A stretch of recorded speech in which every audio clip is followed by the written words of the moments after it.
As jy 'n bietjie dink oor legacy en wat mense eendag oor jou gaan sê by jou begrafnis.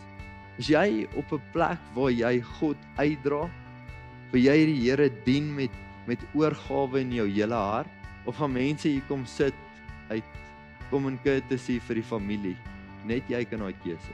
Ek wil vir jou vanaand sê, ons baie wat van ons wat soos Petrus op 'n plek is waar ons sê, Here, ek het U lief meer as enigiemand anders en maak nie saak wat U doen nie, Here, ek sal U nooit verloon nie, en tog Jesus elke dag verloon. Maar ek hoop ook vanaand sit die mense soos daai ryk besigheidsou wat deur 'n paar storms in hulle lewe geleer het, die enigste anker waaraan ek kan vashou is Jesus Christus.